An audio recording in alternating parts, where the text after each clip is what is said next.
దీనిలో ఎక్కువగా మనకు పారాసెటమాల్, ఫినైల్ నెఫ్రిన్, అలాగే క్లోరంఫెన్రమైన్ అనే ఓ 3 కాంబినేషన్తో తయారయ్యే సిరప్ యూజువల్గా కోల్డ్కు ఉపయోగపడుతుంది. ఇందులో పారాసెటమాల్ జ్వరం నొప్పులకు హెల్ప్ చేస్తే, ఈ ఫినైలెఫ్రిన్ కానీ లేదా క్లోరంఫెనికల్ కానీ ఇది అలర్జీని కంట్రోల్ చేస్తుంది, అలాగే కొంచెం నిద్రపుచ్చుతుంది.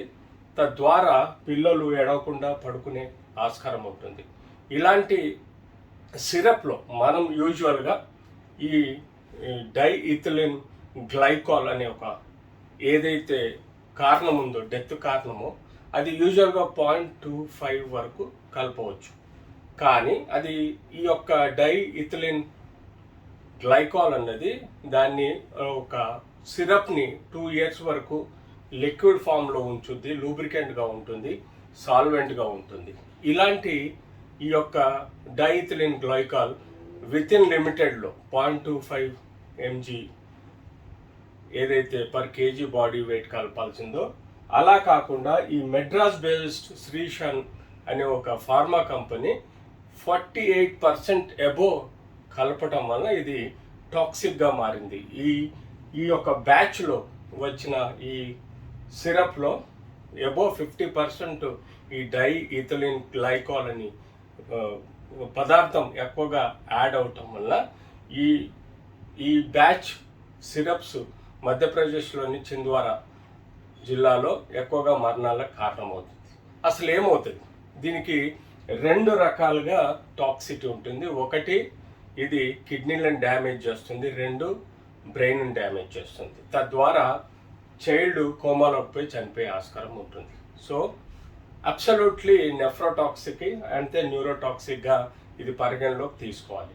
సో ఈ బ్యాచ్లో ఈ కోల్డ్రిఫ్ అనే ఏదైతే చెన్నైలో తయారైందో, అక్కడ ఈ యొక్క బ్యాచ్లో probably the quantity of diethylene glycol 48.5% above కలవటం వల్ల ఈ యొక్క పిల్లలకి కన్జ్యూమ్ చేయటం వల్ల ఇలాంటి కాంప్లికేషన్స్, కిడ్నీ ఫెయిల్యూర్స్, అలాగే న్యూరోటాక్సిక్ అంటే బ్రెయిన్ డ్యామేజ్ అయ్యి తద్వారా కోమాలో పోయి చనిపోవడం ఇది చూస్తున్నాం. సో అబ్సల్యూట్లీ ఈ కోల్డ్ కాఫ్ సిరప్స్ అన్నది గత 100 సంవత్సరాల నుంచి మనం చూస్తున్నాం.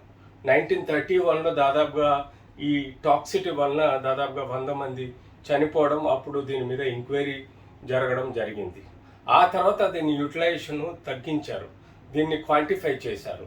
కానీ మళ్ళీ 1985లో కూడా ఈ టాక్సిటీ పెరగటం వల్ల ఇది మెజుల్ అనే ఒక కంట్రీలో కూడా దీని యొక్క అవశేషాలు ఎక్కువ ఉండి మరణాల సంఖ్య పెరగటం వలన కూడా దీని మీద రివ్యూ చేయడం జరిగింది. కానీ అదే తప్పు మళ్ళీ ఈ సంవత్సరం 2025లో శ్రీషన్ అనే కంపెనీలో, ఇది చెన్నై బేస్డ్ కంపెనీలో, ఫార్మా కంపెనీలో ఈ డైఇథిలిన్ గ్లైకాల్ అనే క్వాంటిటీ ఎక్కువగా ఈ సిరప్లో యాడ్ అవటం వల్ల ఈ కాంప్లికేషన్ డెవలప్ అయ్యి డెత్ అవుతుంది. దీనికి మనకు ఎన్నో కారణాలు ఉంటాయి.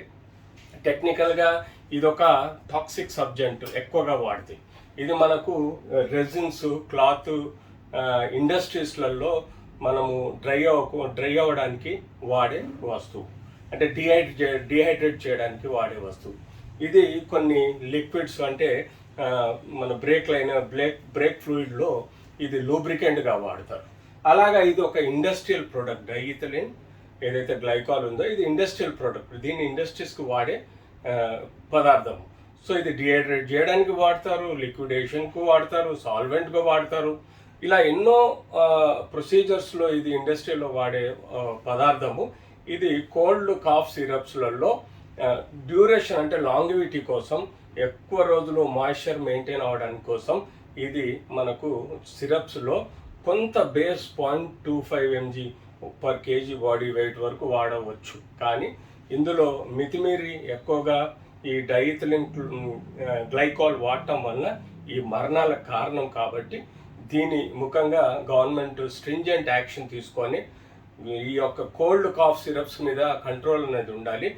ఈ ప్రతి బ్యాచ్ కూడా ప్రాపర్లీ టెస్టిఫై అయిన తర్వాతనే మార్కెట్లోకి రిలీజ్ చేయాలి. ఎందుకంటే మనకు లిక్కర్ ప్రొహిబిషన్ ఉన్నప్పుడు కూడా ఎక్కువ మంది ప్రజలు ఈ కాఫ్ సిరప్స్, ఇందులో కొంత సెడేటివ్ ఉంటుంది, నిద్ర పుచ్చుతుంది, కొంత మత్తుగా, కళ్ళు తిరిగి మత్తుగా ఉంటుంది. కాబట్టి దీన్ని అప్పుడు కామన్ ప్రజలు, అడల్ట్స్ కూడా ఈ cold cough syrups, codeine syrup అనేది ఉన్నది, ఆ సిరప్స్ విపరీతంగా తాగడం మొదలెట్టారు. ఈవెన్ యూ డోంట్ బిలీవ్, బాగా మత్తుకు అలవాటు పడ్డ, లిక్కర్కి అలవాటు పడ్డ డాక్టర్లు కూడా ఆ కాలంలో మన కోల్డ్ సిరప్స్, కాఫ్ సిరప్స్ తాగడం, వాళ్ళని వాళ్ళు కొంత మేనేజ్ చేసుకోవడం, నిద్రపోవడం లాంటి పర్పస్ కోసము ఈ కోల్డ్ సిరప్స్ మిస్యూజ్ అయింది.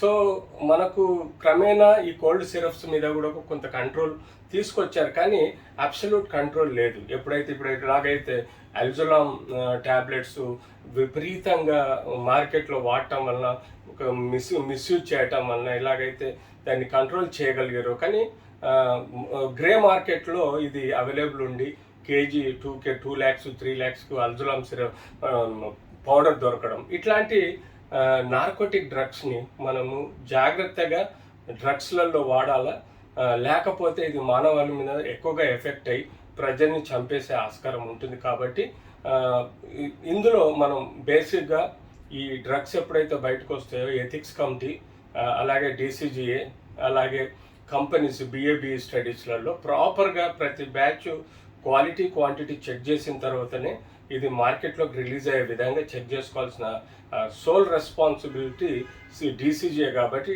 Under DCGA it should be properly monitored.